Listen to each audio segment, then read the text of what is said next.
Hello and welcome to Cashcroft TV. My name is Cailan Ashcroft. Thanks for watching another video on our leaders, or if this is your first video, thank you for watching it as well. Today we will be covering Andrés Manuel López Obrador, or AMLO, the current president of Mexico, and Joko Widodo, the current president of Indonesia, also referred to as Jokowi.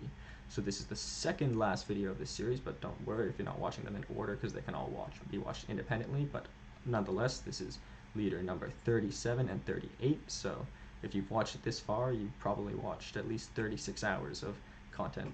Some are a little above, some are a little below, but either way, it's a lot to watch, so good job for doing that. But yeah, nonetheless, this is the second last of the series, so I hope you enjoy it. So without further ado, let's start with AMLO, the current president of Mexico. So AMLO was born on November 13th, 1953, so if you're into astrology, he's a Scorpio. Nothing against Scorpios, because my brother is a Scorpio as well. He was known as AMLO as far back as I can remember. I couldn't actually figure out who first called him that. Maybe it was during his actual writing, but maybe, I'm not sure, maybe his friends called him that as well, but I could not find that.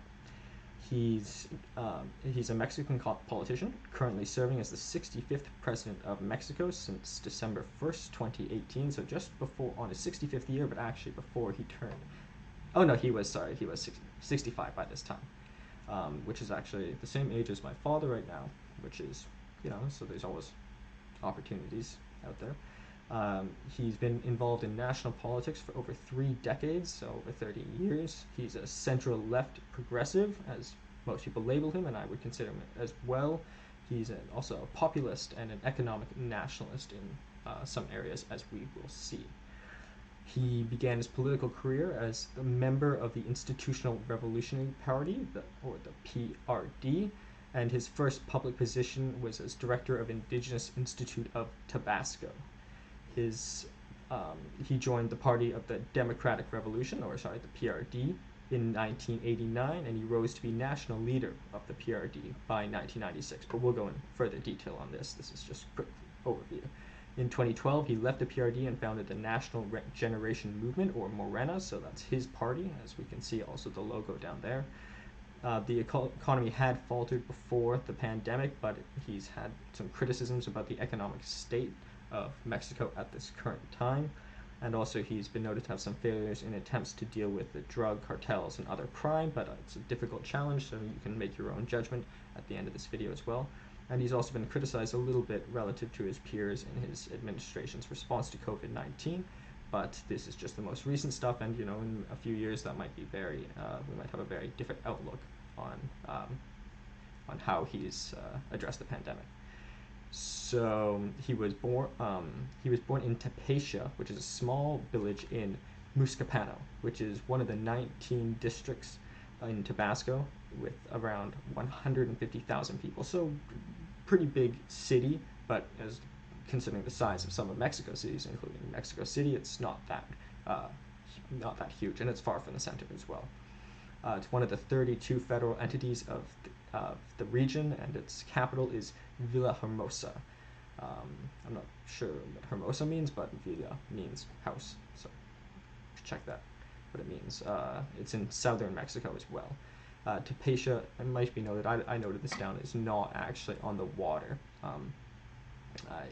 You'd have to do a study, but I think being close to the water might be more likely for someone to have high aspirations, but that could be completely wrong. The same could be said for mountains, or the same could be said in the plains. So, but I just noted it's not on the water. He's the first son of Andrés López Ramón and Manuela Obrador González. They're both from Tabasco, and they were Tabasco and Veracruz-based merchants. So.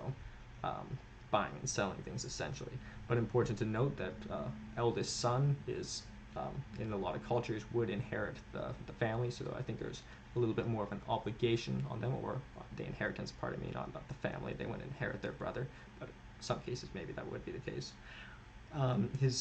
He has 4 younger brothers, 4 boys and twins as well, so he technically has 5 brothers and 1 sister, so the twins came at the end, a brother and sister, so, but 1 girl. but nonetheless, the oldest of a big family of many males is quite significant. But it must be noted that this is might not necessarily have been uncommon in the region, so it might have been a more normal circumstance.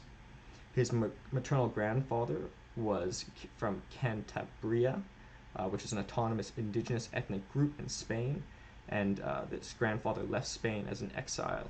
And it must be noted that this region, Cantabria, is Highlanders, so maybe that has something Highlander blood or something like that. But nonetheless, indigenous ethnic groups, as we can see, his career is really a common theme.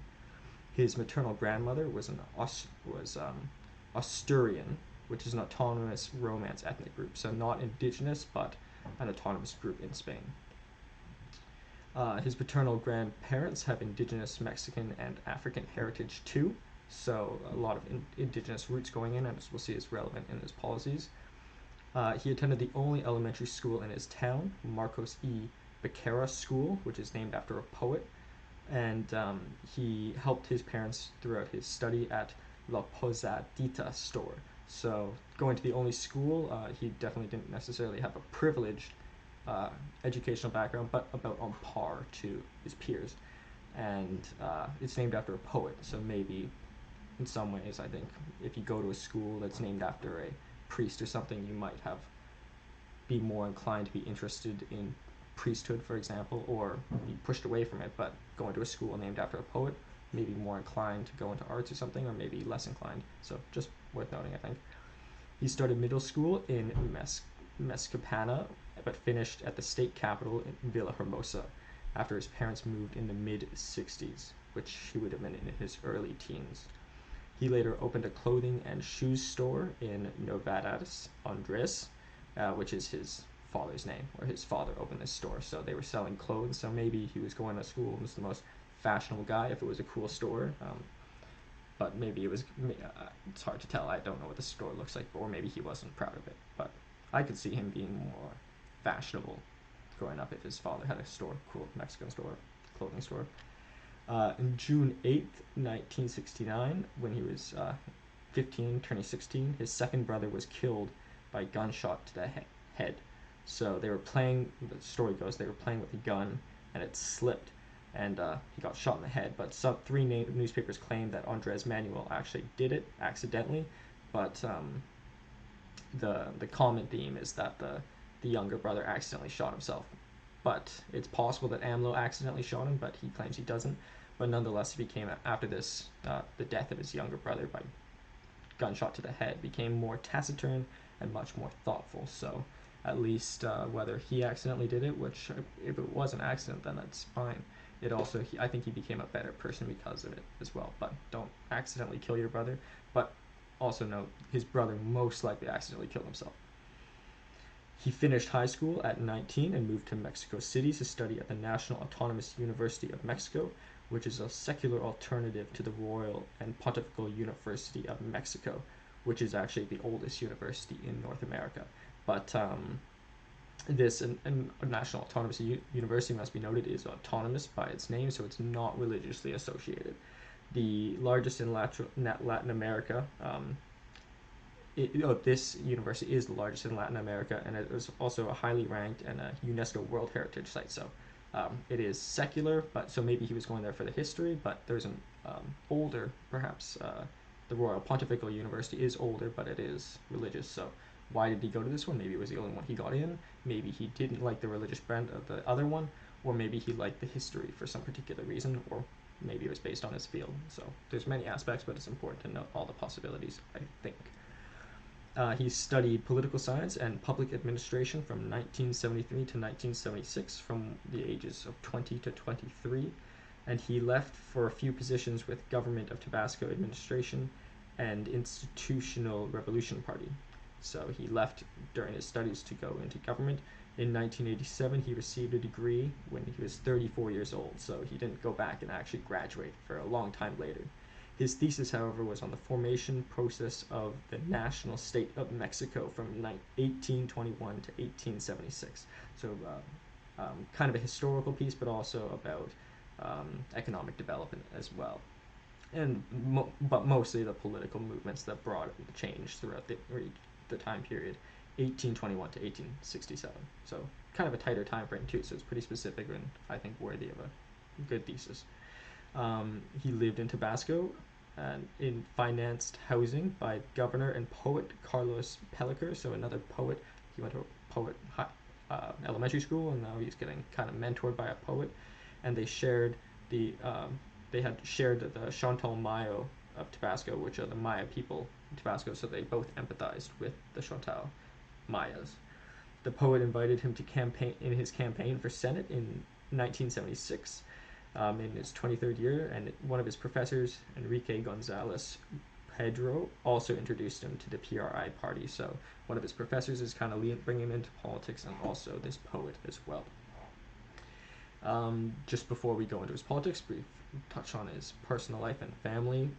When he was in school from 1973 to 1976, before he left and then later returned, from his 20 to 23rd year, he met Rocio Beltran Medina, who was a sociology student, and he suggested she moved to the progressive wing of the PRI. So kind of, I guess his romantic story was bringing her into politics, or so yeah, it is what it is. I think it's kind of romantic that he tried to change her, but she seems to have followed it. What maybe he liked in her interest in politics, so maybe she admired her mind or something, but many reasons. But nonetheless, that was the story behind that. And they married in April of 1978, so on his 25th year. So I don't think that's too young for Mexico, or especially throughout history, but I would say it's kind of younger for in maybe at least Canada or the United States from my experience, but there's nuances, small town, big town, but 25 I think is on the younger side.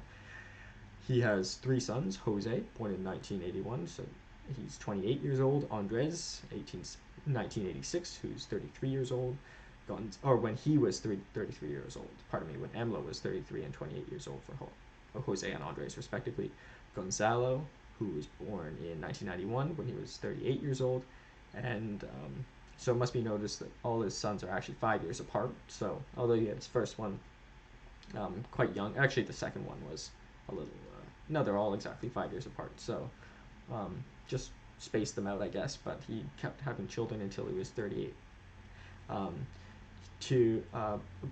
But unfortunately, Rocio died in 2003 when he was 50 years old due to a respiratory arrest from lupus, which he had been suffering for years. Probably difficult on all the family and all the children, I guess they were getting older, but they still pretty, I think, in their teens at the time. And there's a big, maybe one was a teen, one was an adult, but because of the big age gap. But nonetheless, in 2006, 53rd year, a few years later, he married Beatriz Gutierrez Mueller, who worked for the government of Mexico City while he was the head of the government. But we'll explain him getting to the head of the government soon.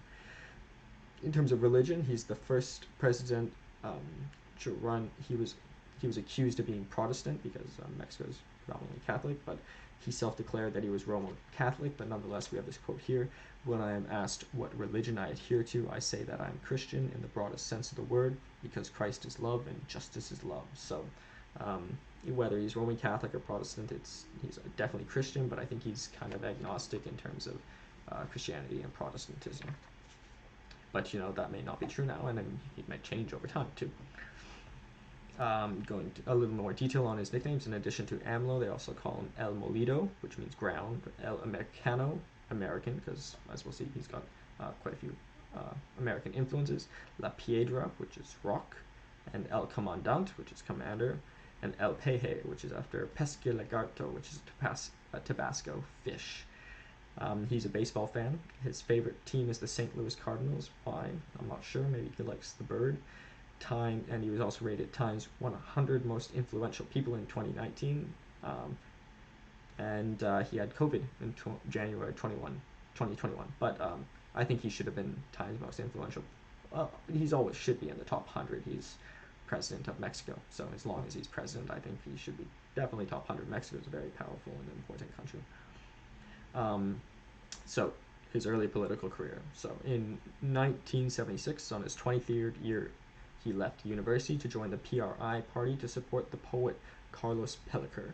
campaign for Senate of Tabasco, so campaigning for Tabasco, leaving Mexico City. In 1977, he headed the Indigenous Peoples Institute of Tabasco because that was kind of their mutual interest in indigenous stuff, indigenous heritage and such, especially AMLO being the same. I'm quite interested in that too. My father is an indigenous attorney, and I'm currently working for the Attorney General in the legal affairs group for indigenous groups, so important to me too, I think. So this was his 24th year. He was already head of this institute, so quite a big leadership position for that age.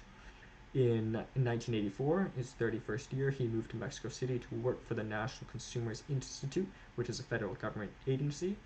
Once again, representing the people, as we'll see, that's maybe all these things led into him becoming the populist he is.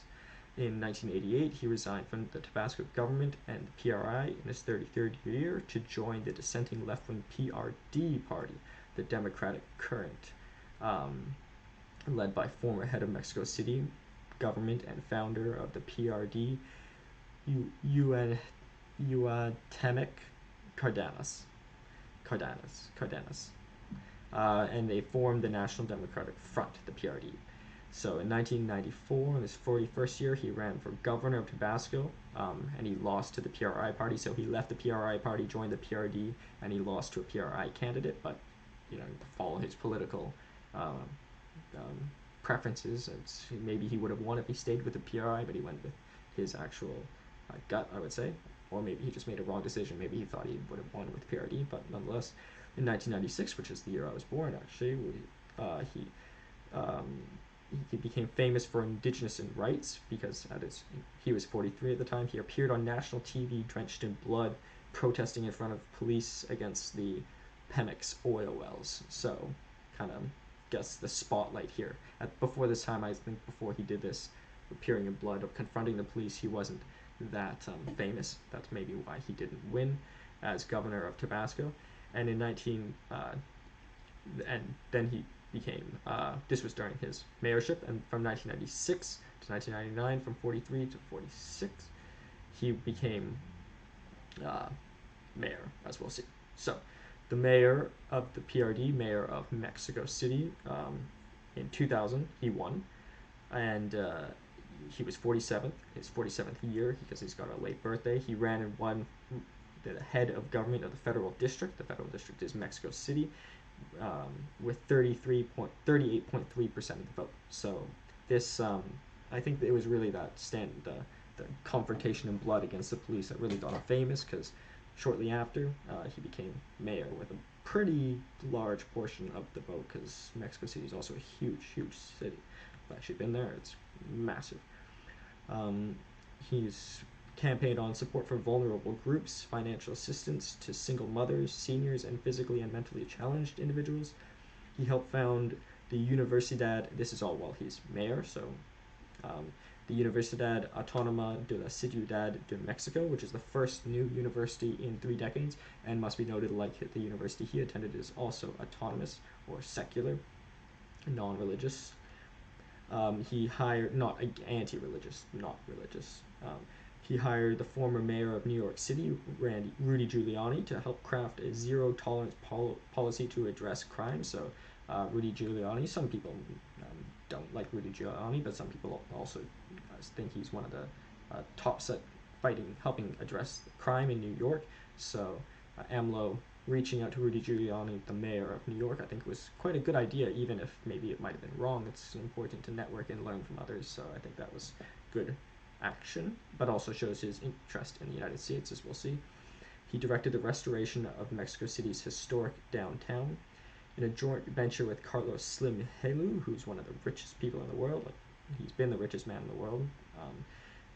He helped to restore and build and gentrify many areas and attract middle and upper class income residents to many areas of Mexico City. So also reaching out to the private sector. And in fact, probably the most important capitalist in Mexico. So he knows how to bridge gaps between government and the outside, which I think is a good thing. Some people might hate Carlos Slim, so maybe they think that he shouldn't have done that, but I think it was prudent if it ended up well. But it also must be noted this was based for middle and upper income, just this policy, however. He helped renovate 10% of the roads in Mexico City, often by adding second layers to these roads. The Reforma newspaper said he kept 80% of the promises he kept in his campaign, which is quite good. And he left the office in 2005 in his 52nd year with an 84% approval rating. So, all things considered, I think he did really quite well as a mayor. Some people may greatly disagree with me, but that's kind of my perspective. In terms of his presidency, in 2006, after ending as mayor, he ran for, they said he was the moral leader of the PRD. Cuauhtemoc Cardenas declined to run as president, so Cardenas was actually the founder of the party, but AMLO had 90% of the party's support, so he pretty much had to step aside to AMLO. Maybe it was more aggressive, or maybe it was mutual, but nonetheless, AMLO was now the head of the party. And he ran for on a policy based on 50 commitments, which is based on FDR's 50 commitments. So once again, kind of having a American influence. But he lost with by 0.56 percentage points. So he had 243,934 votes difference from the National Action Party, Felipe Calderon. So 35.89% of the vote versus 35.31% of the vote. So very, very close, but he did not win. But he had seen failure before, and he, in his trying to run for governor of Tabasco, but so we'll see that he seems to be quite resilient.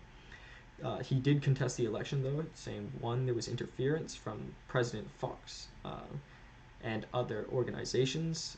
Two, he said there was a fraudulent vote counting after July 2nd. And three, there was widespread electoral irregularities. He had announced his victory before the election, so once again, kind of like the Donald Trump-Joe Biden election, where Donald Trump had thought, and I had thought he had won before, and then by the next morning it was different. So AMLO announced his victory, but the next day he had not won.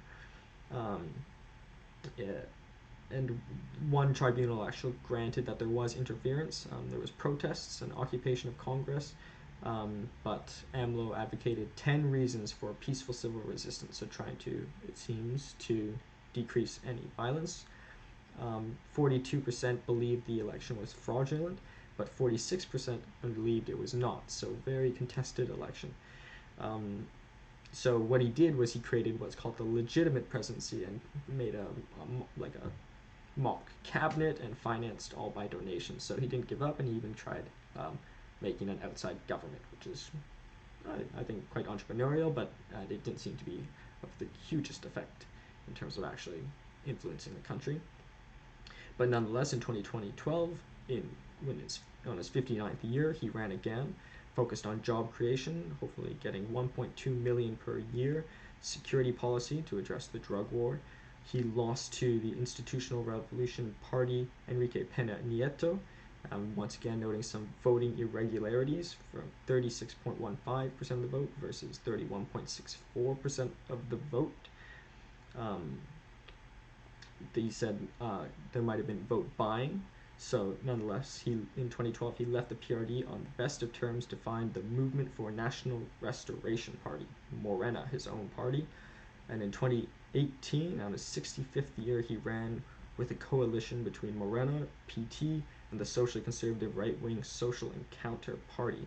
In the pre-polls, he was anticipated to have a double-digit lead. So this time he's reaching out to the right wing to create a coalition government, and it's expected that he'll greatly win after already being unsuccessful 2 times.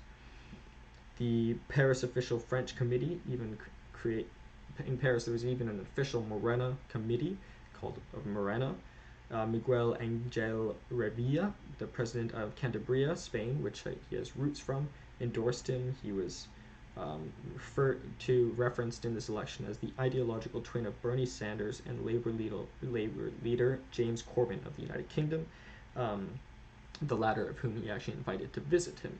So, but just to kind of get a political, to see how he compares politically or ideologically kind of like a Bernie Sanders or a James Corbyn, relatively, or as he's been compared. I wouldn't say they're actually too close, but I can understand where the comparison comes from.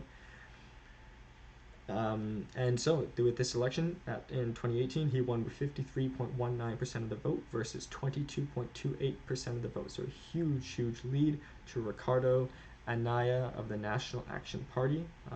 So, he won on a sort of a left-wing and populist campaign. However, the right wing also supported it as well. They were trying to build a new airport in Mexico City. This is now as he's president, but there seemed to be a lot of corruption, so he actually canceled this. So I think what I thought of this was in the book All the King's Men about Huey P. Long, who is the governor of Louisiana, or Baton Rouge is the capital. He always had this vision of building this big hospital, and it was kind of like his monument, but he never actually built it. He ended up getting shot. But the point was, he fixated on like a concrete thing that he could build that maybe he wouldn't even build. But I think it takes a more humble leader to actually stop a project. He could have had the rush the airport and say, oh, let's get it built and name it AMLO Airport or something narcissistic like that. Or it could be not necessarily narcissistic, but to shut down a project is something quite different, I think. He's advocated for a new NAFTA, the USMCA, which has now been created, and he advocated for better positions in Mexico. Pina Nieto said it was too weak. He advocates for a mixed economy in Mexico. They want to switch from the war on drugs, which is currently focused on capturing lords, to the health issue of people with drug addictions, which I think is a good focus. He's criticized Donald Trump, however, but that might just be because of his more left-wing perspective, or maybe he actually hates him. But it's interesting to note that AMLO does appreciate many aspects of America, but is not pro Donald Trump. But that could change, and it maybe has changed as well. He announced 60% personal pay cut as soon as he became president, so quite a humble thing. But I think he's always already kind of pretty financially stable anyways. But he's been criticized for being slow to act on women's rights after a femicide and kidnapping of a little girl. So those are just some of the things that's been going on since his presidency. But I think all in all, he's a humble leader, and I think he's doing many great things for the country. And we'll talk more about him particularly in the comparison with Jokowi, I think. But before that, we'll go through the facts, figures, and quotes and pictures here. So the population of Mexico is 128.9 million, so very large, but about a third of the size of the United States in population. More than a third, but maybe closer to 40%. But nonetheless, a big population, but smaller than the United States. Put it in perspective, Canada's 1/10 the size of the United States. GDP of 1.067 trillion, so very large GDP, but there are becoming trillionaires now. An area of 1,973,000 kilometers squared, so very large country, especially considering the 198 countries as the UN counts it. Some say there are more or less countries. The capital of Mexico, as you may have guessed, is Mexico City. He's the 65th and current president of Mexico, former director of Indigenous Institute of Tabasco, former candidate for the governor of Tabasco because he did not win, and former head of the government of the federal district, which is Mexico City. In terms of pictures, we have up here, top right, the coat of arms of Tabasco, where he first tried to run for government, but also where he did a lot of work. Down below, we have the symbol of the National Autonomous University of Mexico. Below that, we have the coat of arms of Mexico City, where he was head of the federal district, or the mayor. Then below, we have the PRD party, which is the party he had a lot of involvement, but would later leave to the Morena party, which he created himself, which is the picture to the left of it. In terms of quotes, the one we already said, but I'll say it again quickly. When I am asked about religion, I say that I am Christian in the broadest sense of the word, because Christ is love and justice is love. So religiously agnostic in terms of sect, and he also went to an autonomous university, must be noted. Without economic growth and job creation in Mexico, we won't be able to confront the migratory phenomenon. So the migratory phenomenon would be the movement of Mexicans to the United States. So he says if Mexico grows in the economy, they could retain a lot of this, which I think is the best approach. Mexico and the U.S. are bound not only because of our common border, but by a shared culture and history. So a lot of appreciation, like for his 50 policies, I believe is the word, is based off those of FDR, Franklin D. Roosevelt. And then lastly, we will clean corruption from top to bottom, like cleaning the stairs. So I think that's important to note. Just logically, top to bottom, that's how I clean the stairs as well. Yeah, so we'll talk more about AMLO in the comparison, but next we will move to Joko Widodo, the current president of Indonesia. So he is an Indonesian politician and businessman. He's currently serving as the 7th president of Indonesia since 2014. He's the first Indonesian president not to come from a political elite or military elite. He was previously the mayor of Surakarta and later became governor of Jakarta. He began his career as an industrialist and businessman and quite a successful entrepreneur, I would say, which is not mutually exclusive with those.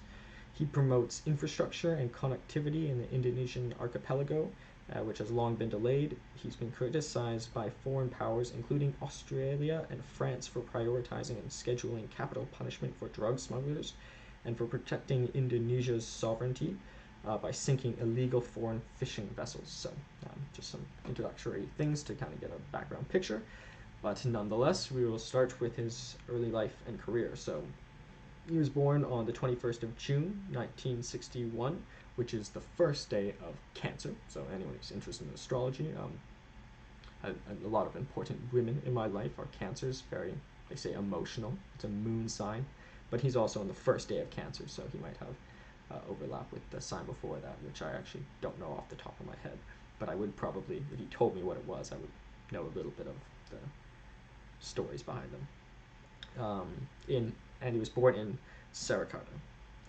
A little bit about Surakarta. It is in central Java, but it is not Surabaya, which is the capital of Java and the second largest city in Indonesia, and it's not Jakarta either, which is the capital city and the largest city in Indonesia with a whopping 10 million plus people.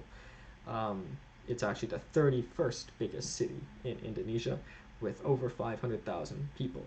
And it's got just a mass. It's still a very, well, not massive, but still a very large city, but very far from being the capital Jakarta, and it's not even in the capital province either.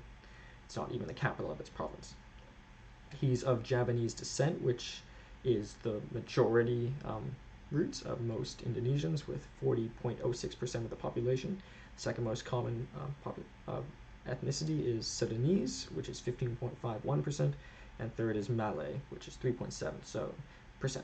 So most people are from Javanese, or not most people, but people are most likely to be Javanese at 40%, and that is him. So I think it often does help to be in the majority if you're to run for head of state, not because that's right, but just because the majority, it's easier to win if they're the same ethnicity, but that's not right necessarily. He's the eldest and only male son of Noto Mihardio, his father, and Sujiatmi Noto Mihardarijo. He has sisters, Sriyaotini, Ida, and Yati, Titak, Relawati. So the eldest male with 3 younger sisters. I think is probably big responsibility on him. His father and grandparents are all from Java, but it said when he was growing up he was unhealthy as a toddler. A lot of famous people have these stories of them being unhealthy, like I think Napoleon or Alexander the Great. Part of it, I think, could be their over-nurturing parents make them get away with being healthy, but unhealthy, or not, or maybe it's all him, maybe he was acting, maybe he really isn't.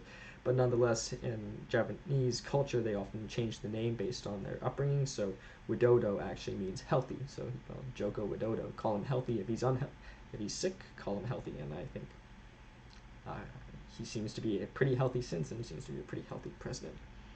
When he was 12 years old, he started working at his father's furniture store. Um, I think furniture, they say Jesus was a carpenter. Maybe he wasn't even a carpenter, maybe.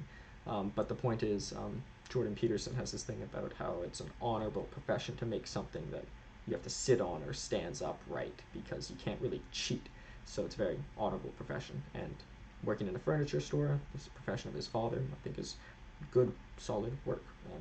Unless they're chairs that are falling down, but evidently, since they were able to support the family, they must have been pretty decent chairs. His family was constantly being evicted by landlords, which deeply affected him while growing up. He later organized a medical housing plan as mayor based off this. So his family's always getting evicted. They say bad landlords, or maybe his father wasn't selling enough furniture. Who knows? But he felt powerless. I think it's one thing people always say it's difficult to move schools, but maybe it's moving schools because your parents are successful is maybe a good thing, but if you have to keep moving houses because of financial troubles, it's a little bit more difficult. But I don't think it's good discussion to say what's more difficult, because everything's difficulty is, I would say, like an absolute. Like if you're having a difficult life, it's not relative. You can't say like someone's more difficult, so it's not difficult for you. He began his education at the State Elementary School 3, Tortosa, which was known for less wealthy citizens. He continued his studies at the State Junior High School 1 in Surakarta. He wanted to proceed to the Senior High School 1 Surakarta, but he failed the entrance exam, so he enrolled in the State Senior High School 6 of Surakarta. So, but in moving to just moving up, but unfortunately he didn't get into the high school he wanted, but still continues with his education and works hard. He graduated from the forestry faculty at Gadjah Mada University in 1985, in his 24th year, so a little older, I would say, to be graduating from an undergrad degree. Maybe he was taking his time, maybe he was, but many people continue education until their 30s. But yeah, I don't know if something was going on, or maybe it was a longer degree, or maybe he got a master's. That's possible too. He focused on plywood research, and he went to Yogyakarta, which is a special autonomous region in Java, where he was, and it's worked in forestry. Is regarded as the largest and first. The university is based in Yogyakarta, which is a special autonomous region in Java. It's regarded as the largest and first state university in Indonesia, and it's ranked as one of the top universities alongside the University of Indonesia. He began his work for a state-owned firm called PT Kertas Craft A in Sumatra in 1986 when he was 25 years old, and he worked there until 1988 when he was 27 years old, so not too long. And he actually rose to be a superior of forestry and raw materials at a plantation. So not actually doing the physical labor, but kind of in directing. But I imagine he did a lot of physical labor as well, but only 2 years, so not too long. He became disinterested and returned home to Surakarta, and he worked for his grandfather's furniture factory, and he later started his own firm called Rakuba, which is named after his first son, who was born in 1987 when he was 26 years old. So goes home, joins his grandfather's furniture store, starts his own, and names it after his own son. He focused on tiak, which is a type of hardwood furniture. He nearly went bankrupt. However, he was survived through an RDI loan, Indian currency, 50 million from PT Persian Gas Negra, which is a natural gas company, so bailed out in financial difficulties through an oil company. So maybe it made him partial towards oil companies or industry, but they saved his life essentially or his business at least. In 1991, he went to an his company went international first by going to France, where he met his first customer, Bernard, who first named him Jokowi, which is 30 years old, and since people have called him Jokowi.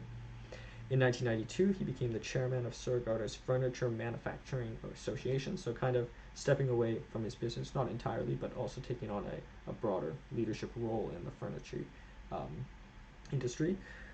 He was inspired while promoting furniture in Europe by the neat layouts of the cities and decided to go into politics. So where AMLO was very influenced by the United States, it seems Jokowi got a big influence, at least in terms of city planning, from Europe, and particularly Paris, where he met Bernard, who called him Jokowi.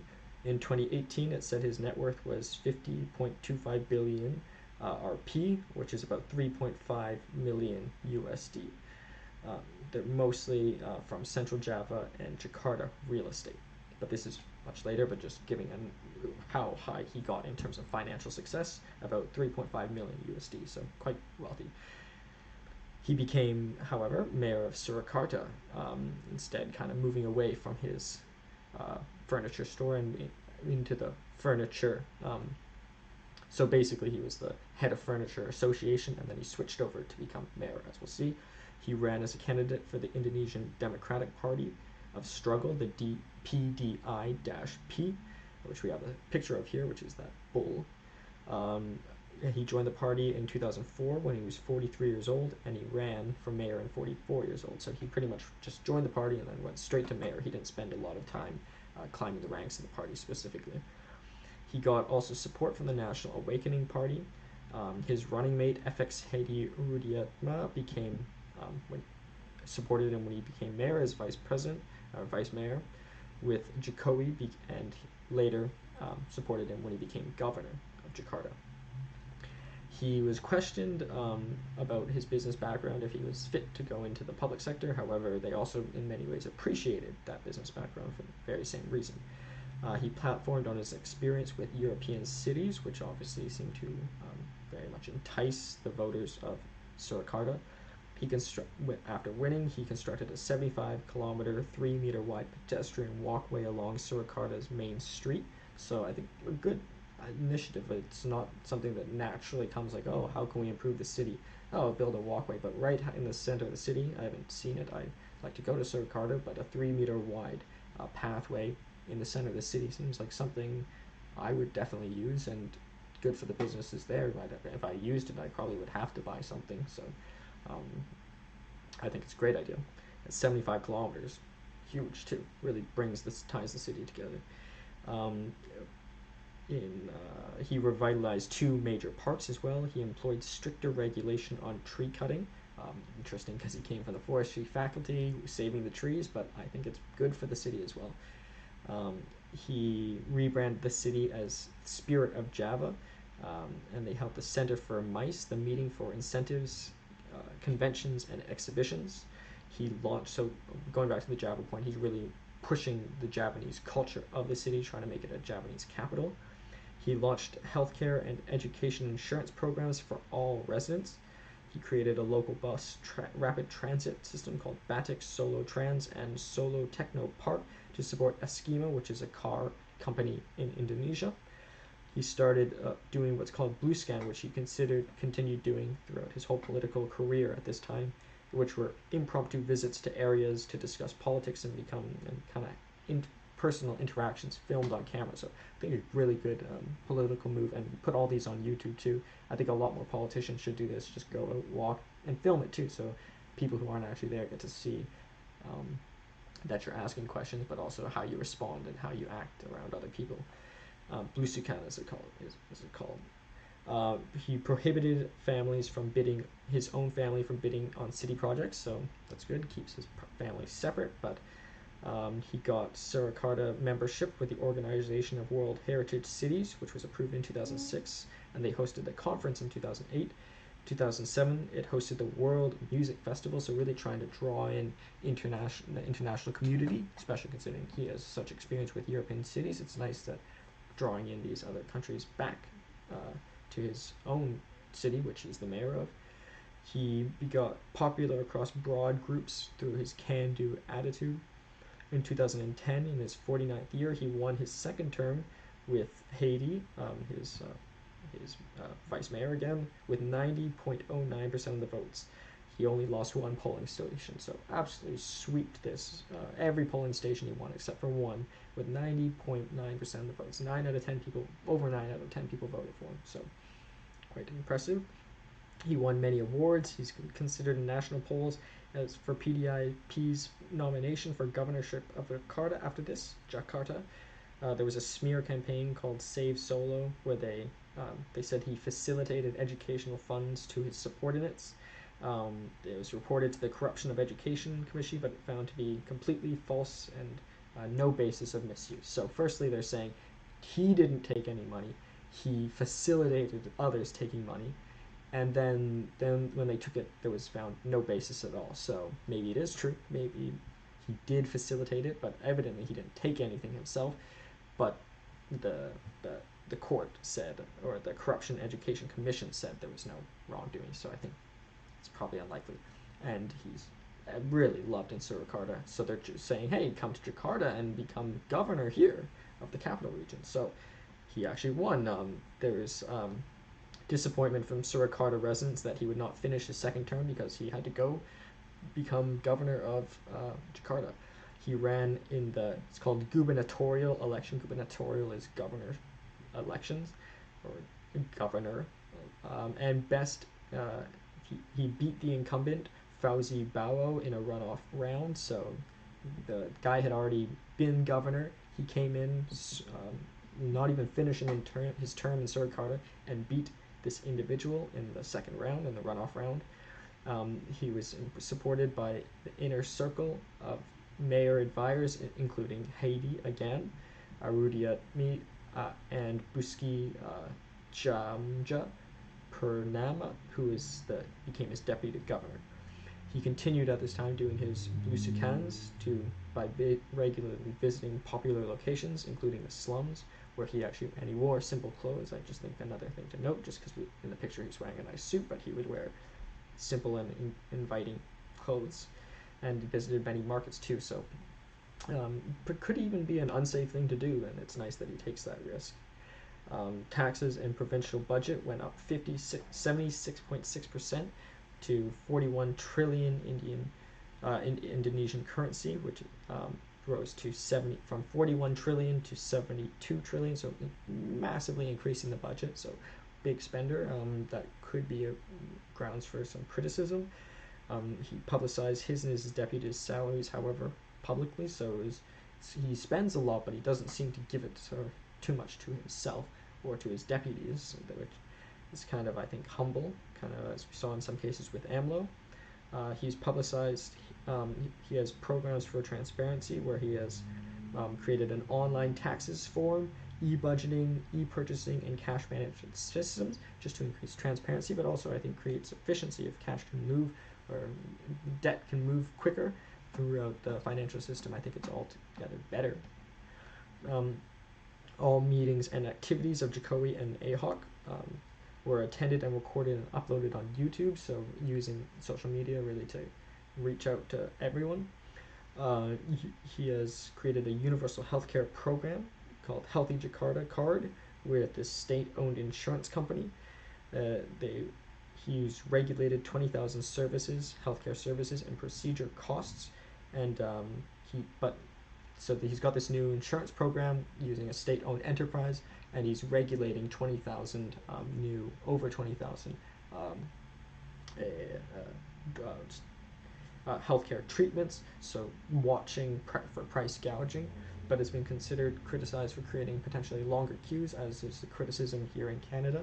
But many claim this is actually really not that bad, and it has largely helped most people. He also created the Smart Jakarta Card, which is an education card which allows needy students to take money from ATMs for books and uniforms, which is good, but I wonder how difficult that is to maintain. Like, are they just taking the cash out and going and buying candy, or worse? I hope there's a system in place to make sure the cash goes to the books. He has aim for a bureaucratic recruitment system. Lelang Jubatan, which is an auction office position, which means auction office position. So it tries to give equal access for civil servants who meet certain qualifications. So once they meet the qualifications, it's like an auction, so making it more fair.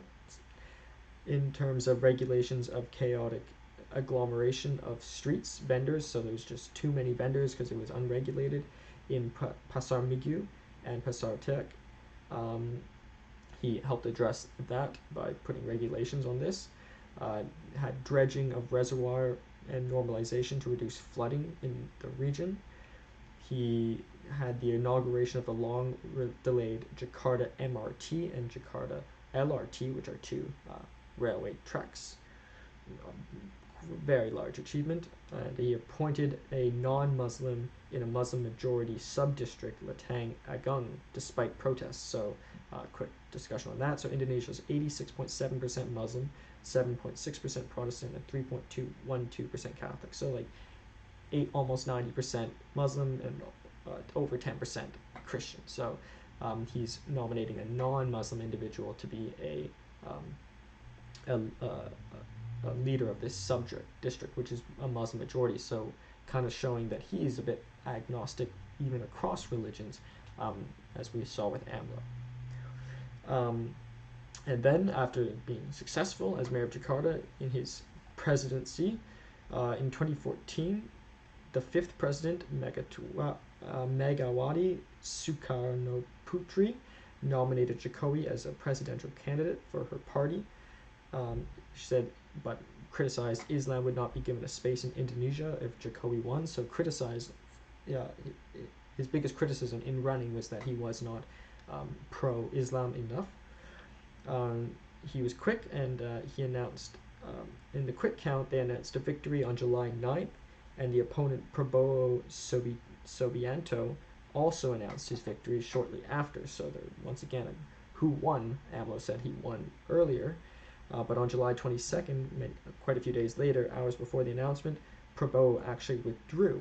So, but nonetheless, he won with 53.15% of the vote, almost 71 million votes, versus 46.85%, 62 million votes by Prabowo, which was disputed. So that's a huge amount. 71 million votes is just for the Jakarta region is almost 3 times the size of Canada, and that's just for governorship, and that's just the votes he won.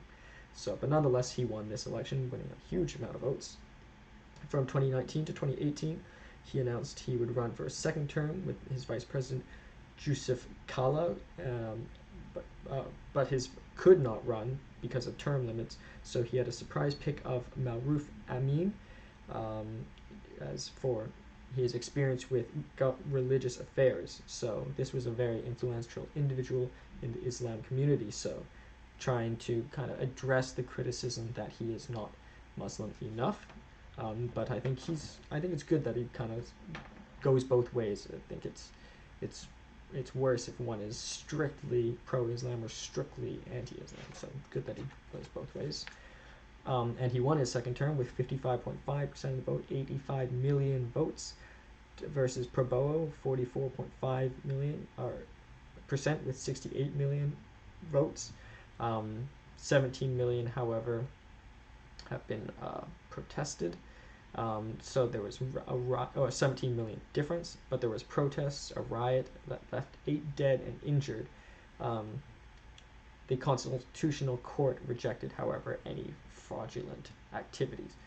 So, nonetheless, a very contested election, much like AMLO, but AMLO kind of contested it a little bit more peacefully and would try, AMLO did not win, but he told them to be peaceful. Jokowi won, however, it did result in peacefulness, but Jokowi wasn't the leader of the protest, so he couldn't really control it anyways. His cabinet has been praised for being inclusive of women. He has the first female foreign minister, Retno Marsudi, and who's actually Puan Marudi's daughter of... he also elected Puan Marudi, who's the daughter of Megawati Soekarnoputri, who is the former president, but also promoted Jokowi. So is there evidence of nepotism here?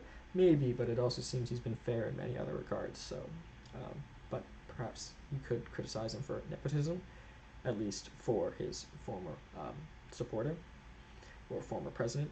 A dispute with the sixth president, however, of Indonesia, Susilo Bambang, so came between the fifth, he is the seventh, Yudhoyono, or they call him SBY, for removing fuel subsidies that he had placed.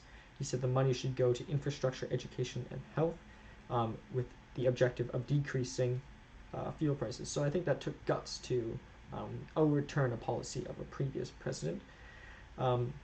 He's still subsidized, but however, they're still subsidized by state-owned Pertamina, which artificially low prices. So he didn't really have as much, or he didn't go all the way, but it's still impressive that I think he tried to overturn his predecessor's policies.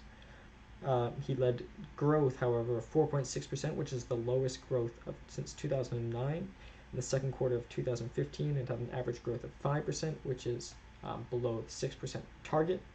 However, he focused on resource nationalism, so nationalizing oil and nickel, which are two very important Indonesian resources, but it's a component of nationalism, so and protectionist, and kind of separates Indonesia from the rest of the world, and in the long run may not be the best in terms of pricing for the country.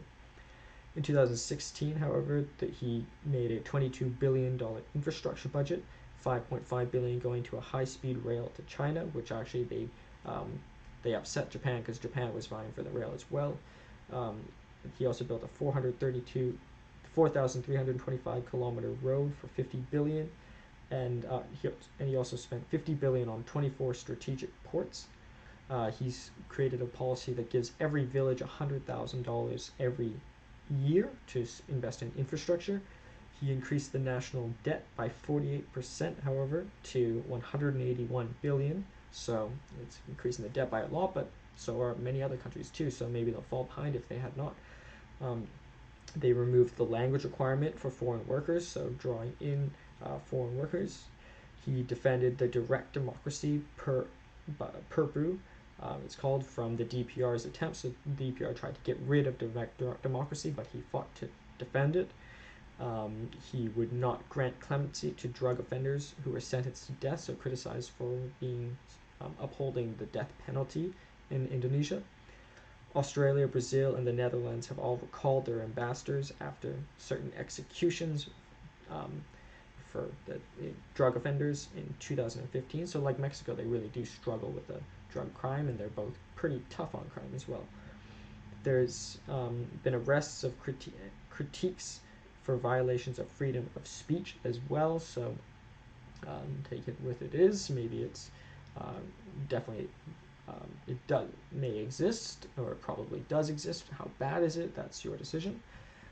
In terms of foreign policy, he followed SBY, so despite overturning his policy, he still learns a lot from the sixth president. 1,000 friends and 0 enemies, so try to cooperate with all countries. He aims to become a global maritime power, so in both the Indian Ocean and the Pacific Ocean, and has a tough stance on illegal fishing, where he had 5,000 illegal ships, he says, are in the area daily that they hope to capture, which results in a loss of 20 billion annually. He calls on the ASEAN, ASEAN countries to help protect in South China Seas. Which he has changed the name of part of it as the North Natuna Sea. He has a trilateral agreement with Malaysia and the Philippines to help defend Indonesian sovereignty in the South China Sea. So he's cooperating with the other countries because China is the dominant player, trying to control the entire South China Sea. So Indonesia is making alliances with other smaller parties, or still large, but relative to China, not as large, to help work together. Kind of 1,000 friends and 0 enemies, but maybe there's one, which is China in this case. He's called Muslim leaders in the Organization of Islamic Cooperation Summit in Jakarta for Palestinian reconciliation and independence, so pro-Palestine. In 2019, made public the new capital would be moved away from Jakarta and Java to Kalimantan, which in June 2022 the legislature approved. The shift would take place 10 years, and it's in the third largest island, which is Borneo. So moving the capital, which is interesting because he was governor of Jakarta, and then when he became president, he was willing to move the capital away from that region. But I think it's because he's agnostic.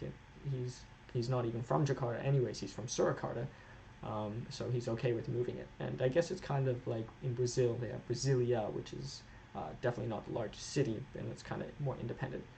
Washington, D.C. is a big city, but it's not the largest city. But I think there's something to be said about that. In terms of his personal life, he was married to Ariana in 1986. She was born in 1961, so she was 25 years. He was 25 years old because he was born in 1961, and she was born in 1963. So she was 23 years old at the time of marriage. They had their first son, Gibran, who they named their furniture store after in 1987 when he was 26 years old, 1 year after being married. And this son studied abroad in both Sydney, Australia, and Singapore. And his son Gibran currently is a wedding planner and catering business in Surakarta. However, he has announced his candidacy for mayor of Surakarta, so following in his father's footsteps now, it seems.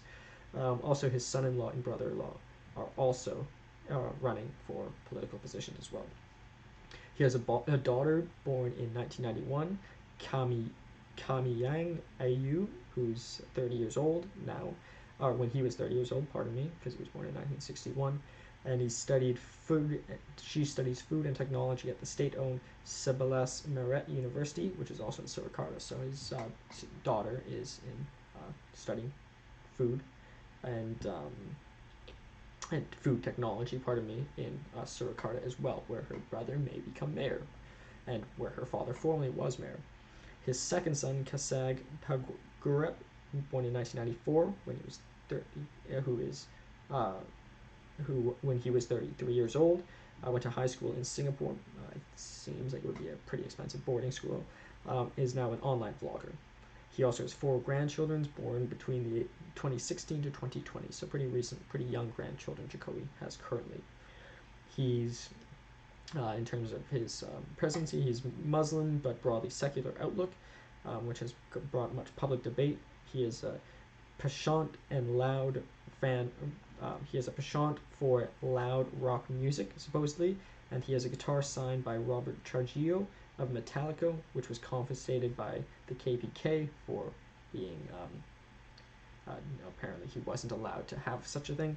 The Danish Prime Minister, or he wasn't allowed to get financial gain through his position. The Danish Prime Minister, Lars Løkke Rasmussen, gave him a Metallica Master of Puppets vinyl box set signed by Danish drummer Lars Ulrich. He actually, Jokowi paid $800 personally to avoid any state asset accusations of gratification. So he's a Metallica fan and likes loud rock music. And he also has friends like the Danish Prime Minister. So kind of, I think, a friendly individual in many or most cases, we may say. And he's noted to look like Obama. I didn't say this. Some say he might look a bit like Obama. He's a CLAT practitioner since junior high, and he became a master in 2013, so he still stays fit, which is an indigenous martial arts which ranges from strikes, joint manipulation, even weaponry, but there's many different sects, so I don't know if he was necessarily using weapons as well or what combination, but an indigenous art form, which also we might note is very much like AMLO has quite a big indigenous preference. Not preference, or fascination, I think we could call it. So we'll go through the quotes, pictures, and facts, and then we'll go to the comparison. So population of Indonesia, 273.5 million, so very large population, but still a bit smaller than the United States, but almost double the size of Mexico in population. GDP, 1.058 trillion, so as I said when I ordered these videos, they're on countries close in GDP, because I thought that was probably the best. Comparing by population could be maybe a little bit more unfair. So GDP, 1.58 trillion, very close to Mexico, slightly less. However, there are some trillionaires now, but still a lot of money, but their debt has been growing as well. Area is 1.919 million kilometers squared, so very large, but it's divided between islands, which Jokowi has focused on connecting the islands, and the capital is Jakarta. He's the 7th and current president of Indonesia, former industrialist and businessman, former mayor of Surakarta, and former governor of Jakarta. In terms of pictures, we have up here in the top right the symbol, the coat of arms of Surakarta, where he was mayor. Below we have the symbol of Gajah Mada University, where he attended and studied in the forestry faculty. Below we have the coat of arms of Jakarta, where he was governor, and where he's moving the capital away from. And below we have the PDIP party, which he is affiliated, which has the bull, a Taurus, we could call it. And for his quotes, now it's quite similar to America. Yeah, there is the American dream, and here we have the Indonesian dream. So, as you said, he did not come from the military elite or the political elite. He was an entrepreneur, very much an outsider. They say he's like a next door neighbor. He does these busukans and goes and meets people face to face. And yeah, the American dream, though, once again, showing a preference or an interest, fascination in the United States, or connection. Direct regional elections was, in principle, non-negotiable, so defending the direct regional elections. So in the United States, they have the Electoral College, so it's not actually direct, which in the Federalist Papers they said is a safeguard because they might be less likely to get swayed, and most of the time they have to follow the population. But so, which is better? Who knows? The United States is a bit bigger, so maybe it needs an electoral college, but nonetheless, Jokowi believes it should be direct.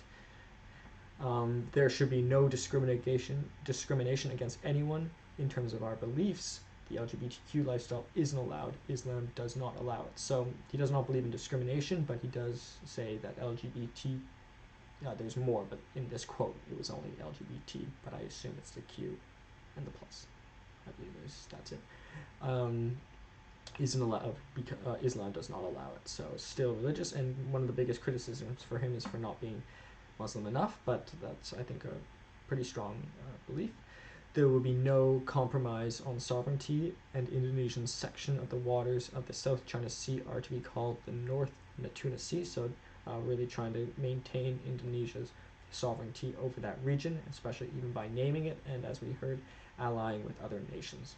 So that is the life of Jokowi, and let's move to the comparison. So in the spirit of Plutarch's Lies, at the end of each comparison, Greek and then Roman, if you watch my video series, which I hope you do, there's a comparison at the end.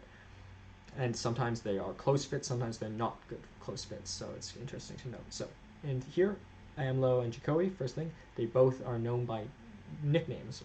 Many other leaders have nicknames, but these two have very distinct nicknames that they are particularly known for. It's almost coincidental that they ended up, so the countries were so close in GDP as well. The difference, how one was born in 1953, he was 69, AMLO, and the other 1961, 61. So they're both older, but I would say Jokowi is on the younger range for heads of states, and AMLO is about middle. They are both secular. They both use the term broadly. However, AMLO is more, he's Christian but agnostic, but he did go to autonomous universities, whereas Jokowi's has hired non-Muslim leaders in Muslim-majority regions, so also not just Muslim, but he also is accepting of other religions. I believe the individual was Christian or atheist, perhaps even. They both attempted to become mayor, so some leaders go straight from the non-political sector, but these individuals tried to be mayor. But the difference, however, is AMLO ran for the mayor of Mexico City, which is the capital. However, Jokowi ran for and won the mayorship of Surakarta, which is not the capital. But it must be noted that they also ran for governor as well, but AMLO ran for governor of Tabasco and lost, and he did it before he was mayor, whereas Jokowi ran for governor of Jakarta, and he won, but he did it after he became mayor. So, is it better to go for mayor first? Well, it's impossible to tell. There's so many. Most leaders do, or very commonly do, go from city level to state level to federal level, but AMLO kind of went backwards, but he never succeeded in getting the state level anyways, but he went for the capital region, so kind of compensated by getting the larger region. So the point here is maybe there's no set path, but at least they both tried the conventional paths when they could. And in AMLO's case, he kind of, I wouldn't say he took a step back by not running for governor, but he went from state to city level, which is maybe a little bit less common than Jokowi's path. They are both considered progressives and populists, popular across the full range of voters, and they both have a predisposition or are very fascinated in their indigenous roots. AMLO is indigenous himself. Jokowi has indigenous roots too, being Javanese, but it happens to be the majority, whereas, I would say the majority of Mexicans do have some indigenous roots, but there's nuances. There's different indigenous groups, indigenous from Spain as well too. So it's not as similar as Jokowi being of the majority Javanese. But they and Jokowi also practices indigenous art. But AMLO is actually a head of an indigenous support group, which was one of his first roles. They both, so AMLO is not an entrepreneur. He pretty much went from school straight into politics. However, he was entrepreneurial in that he made his own party, whereas Jokowi did not make his own party. He joined a party, but he's an entrepreneur. He started his own business. They both have 3 children.